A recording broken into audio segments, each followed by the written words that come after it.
नमस्कार. आज आपण प्राणायाम शिकणार आहोत.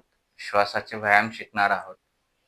ज्यांना श्वासाचे व्यायाम जमतात, त्यांना अभिनंदन. कंटिन्यू करा. त्याचा वेळ वाढवा. जेवढं तुम्ही इन्हेलिंग कराल, ब्रीथिंग एक्सरसाइज कराल, डीप ब्रीथिंग कराल, तेवढं तुम्हाला बेनिफिट मिळेल.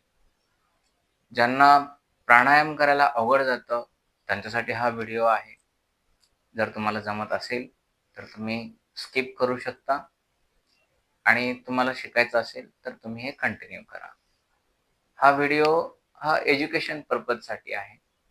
तुम्हाला त्या गोष्टी समजाव्यात, ते बारकावे समजावे यासाठी आहे.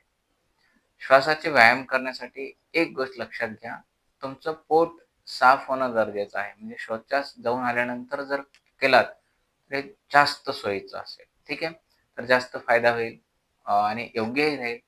पोट साफ झाल्यानंतरच श्वासाचे व्यायाम करावेत. तुम्ही तुमचे जे व्यायाम आहेत, जे वर्कआउट आहे, ते झाल्यानंतर तुम्ही श्वासाचे व्यायाम करा आणि मग बॉडीला रिलॅक्स करा. म्हणजे अजून जास्त छान राहील तुमच्यासाठी. सुरुवात काही जणांसाठी कठीण जाईल. ज्यांना जमत नाही त्यांनी सुरुवातीचे 5 मिनिटं करा.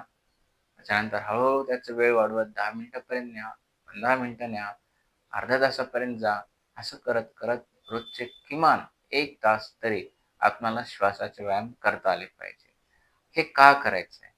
आपणाला श्वास जेव्हा घेता येतो आणि श्वासाला खोल जेव्हा घेता येतं, तेव्हा ऑक्सिजनचे रीच हे आपल्या शरीरामध्ये वाढते आणि जेव्हा ऑक्सिजनेशन शरीरामध्ये खूप चांगल्या पद्धतीनं होतं, त्यावेळेस हीलिंग प्रोसेस खूप फास्ट होते. म्हणजे बरं होण्याला गती मिळते.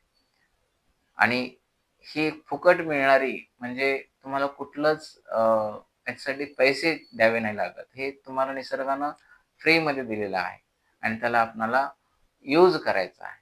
ठीक आहे?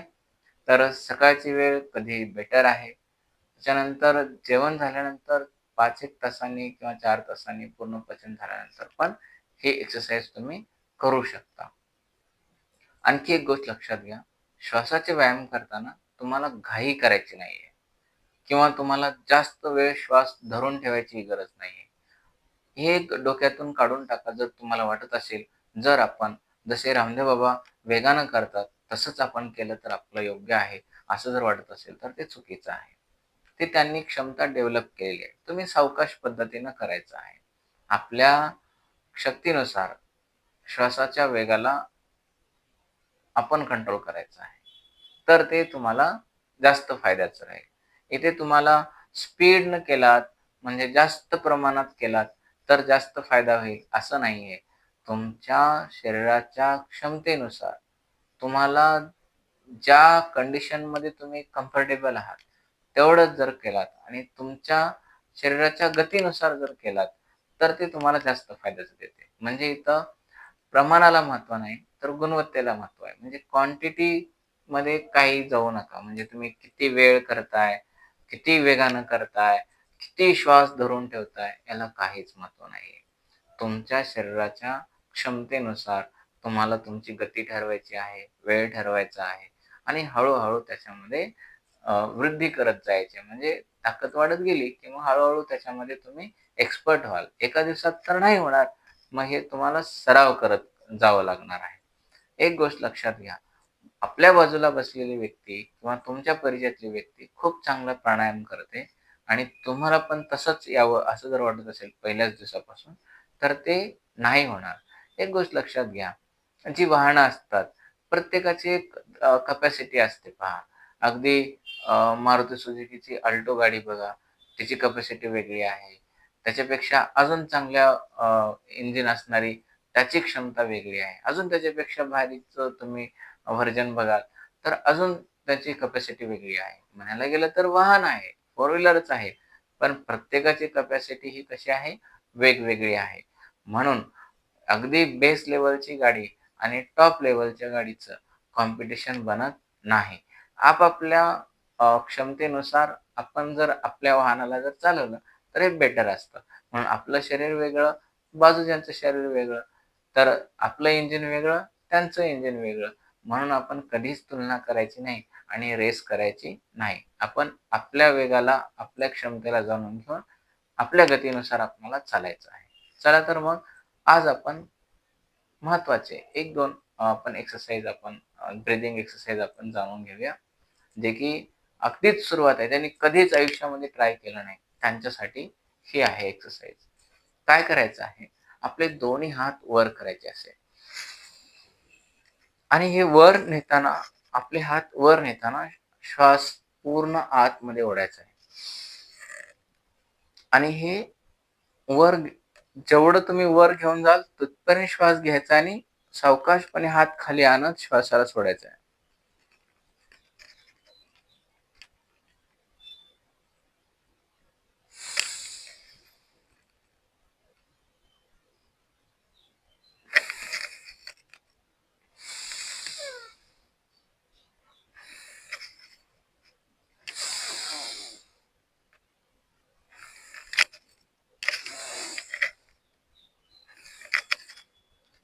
आता ह्या पद्धतीनं तुम्हाला 1 मिनिटं, 2 मिनिटं असं करत 5-1 मिनिटापर्यंत घेऊन जा. आणि तुम्हाला काही दिवसातच 4 दिवसात, 5 दिवसात, एका आठवड्यानंतर तुम्हाला प्रॅक्टिस होऊन जाईल आणि मग तुम्हाला सहज सोपं जाईल.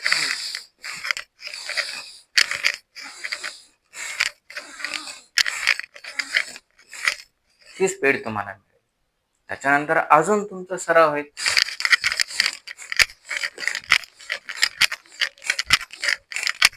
हे तुम्ही करायला लागा. म्हणजे काय होईल? एकदम जर तुम्ही असं करायला गेलात, तर तुम्हाला चक्कर आल्यासारखं होईल. डोळ्यासमोर अंधारी आल्यासारखं होईल. हे होऊ द्यायचं नाही आपल्याला. हळू गती वाढवायची. काय करायचे? दोन्ही हात सावकाश वर न्यायची. नेताना श्वास भरायचा आहे, आतमध्ये घ्यायचा आहे. थांबा आणि सावकाश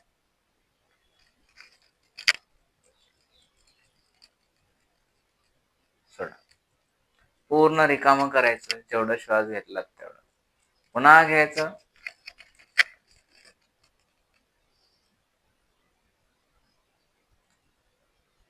जेवढं थांबणं होते तेवढं 1, 2, 3 म्हणेपर्यंत थांबा आणि सावकाश खाली या. जेव्हा थांबा वर म्हणतोय, थांबल्यानंतर श्वासाला धरून ठेवायचंय. ना श्वास घ्यायचा आहे, ना श्वास सोडायचा आहे. लक्षात घ्या. आता इथं थांबलो, ना इथं श्वास घ्यायचा आहे, ना श्वास आपल्याला सोडायचा आहे. आणि मग थोडा वेळ अगदी 1, 2, 3 म्हणेपर्यंत मनातल्या मनात काउंट करायचं आणि मग सोडून हलकसं श्वास सोडायचा. असं एकदम नाही हां, सावकाश.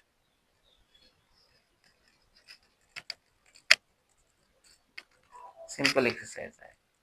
तुम्हाला जमत असेल तर 2 मिनिटापासून सुरुवात करा, 5 मिनिटं करा.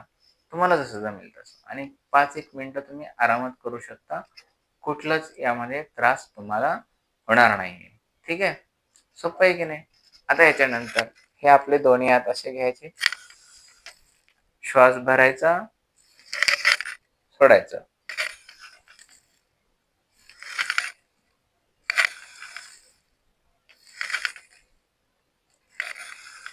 हात दूर घेताना श्वास घ्या, जवळ आणताना सोडा.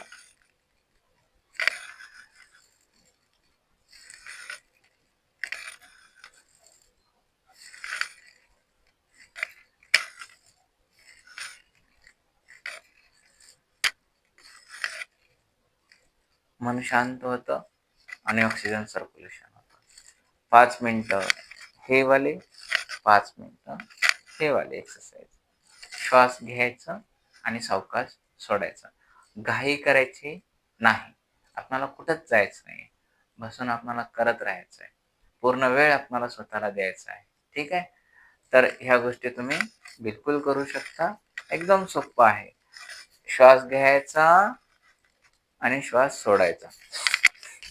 असं करायची गरज नाही. जेवढं सावकाश स्थिर राहून कराल तेवढं तुम्हाला जास्त बेनिफिट मिळेल. मी तुम्हाला आधी पण म्हणलेलं आहे. क्वालिटी महत्त्वाची आहे, क्वांटिटी नाही. प्रमाणावर जाऊ नका, त्याच्या गुणवत्तेवर जा. जेवढं तुम्ही सावकाश राहाल, तुमच्या श्वासासोबत राहण्याचा प्रयत्न कराल, तेवढं चांगलं राहील. ठीक आहे. तर अशा पद्धतीनं तुम्ही श्वासाला आत घेऊ शकता आणि बाहेर सोडू शकता. एकदम सोप्पं आहे. सुरुवातीला काही जणाला कठीण जाईल, परंतु हळू-हळू 2 ते 3 दिवसातच तुम्हाला याच्यामुळे खूप फ्रेश वाटायला लागेल, पोट साफ व्हायला लागेल, ऊर्जा चांगली राहील, थकवा वाटणार नाही, नैराश्य येणार नाही. हे एवढं मात्र नक्की आहे. चिडचिड होणार नाही, भूक चांगली लागेल, भूक कंट्रोल व्हायला लागेल. इतर काही कॉम्प्लिकेशन असतील तर त्यामध्ये पण तुम्हाला नक्कीच बेनिफिट मिळेल. ठीक आहे. हे झाले दुसऱ्या पद्धतीची एक्सरसाइज. आता आणखी एक गोष्ट लक्षात घ्या. ठीक आहे. आता काय करायचं, अनुलोम-विलोम म्हणतो आपण त्याला. ठीक आहे. हे तुमची डावी नाकपुडी ना आधी श्वास घ्यायचा आहे आणि ह्या अंगठ्यांनी तुम्ही काय करा, तुमचं एक नाक बंद करा आणि ह्या नाकाने श्वास घ्या. श्वास किती घ्यायचा आहे? हा श्वास तुमच्याने जेवढं भरून घेता येईल तेवढा वेळ घ्यायचा. 1, 2 थांबायचं. ही नाकपुडी बंद करायची आणि ज्या नागपूरला आपण असं प्रेस करून ठेवलं होतं, बंद केलं होतं, तिला उघडायचं आणि ह्या नाकपुडी वाटे आपण घेतलेला श्वास सोडायचा आहे. आणि मग परत ह्याच नाकपुडीने परत श्वास घ्यायचा आहे. पूर्ण आपली छाती भरून घ्यायचा. 1, 2 थांबायचं आणि जी बाजूने घेतलंय तिला बंद करून इकडच्या बाजूने सोडायचं आणि परत ह्या बाजूने घ्यायचं. 1, 2 थांबायचं, पुन्हा बंद करायचं आणि मग ह्या बाजूने सोडायचं. कळालं? तर मी तुम्हाला करून दाखवतो, ते तुम्ही पहा.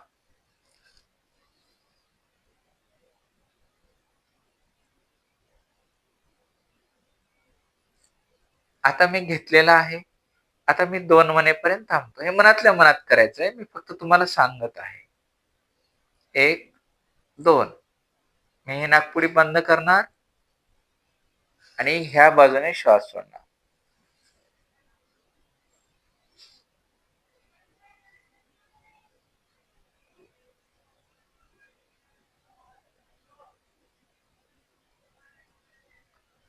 श्वास सोडताना घाई करायची नाही, झटके द्यायचे नाहीत.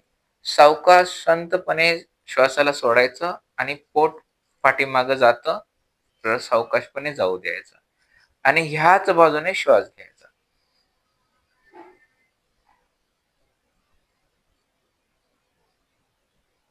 जेव्हा तुम्हाला वाटतं, की आता मी श्वास पूर्णपणे भरून घेतलेला आहे, घेऊन 1, 2 असं थांबायचं.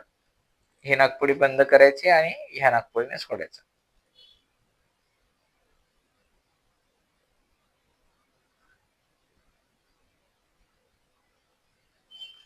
सिंपल आहे आणि सहज तुम्ही करू शकता. हे पण तुम्ही 5 मिनिटं करा. ठीक आहे. आता उन्हाळ्याचे दिवस आहेत, तर यामध्ये आणखी एक व्यायाम तुम्ही करू शकता. आपल्या जिभेला असं फोल्ड करायचं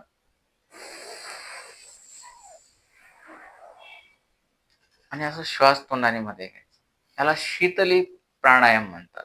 आणि यामुळे काय होतं, कूलिंग इफेक्ट म्हणजे शरीरामध्ये जी उष्णता आहे ती पण कमी व्हायला मदत होते. जर कोणाला पित्ताचा त्रास असेल ते पण कमी होतं.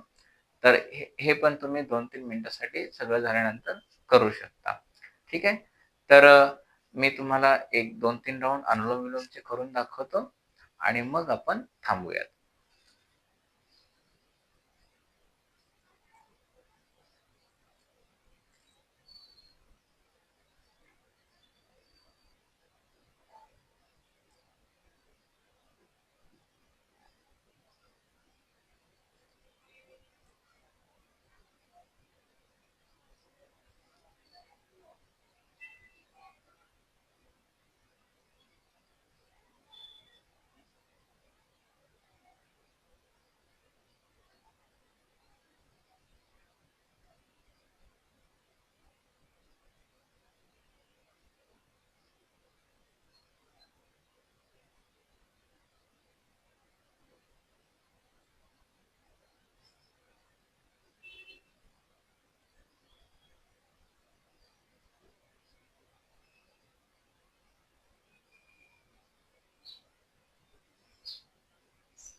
हे ब्रीथिंग एक्सरसाइज एवढ्याच नाही आहेत.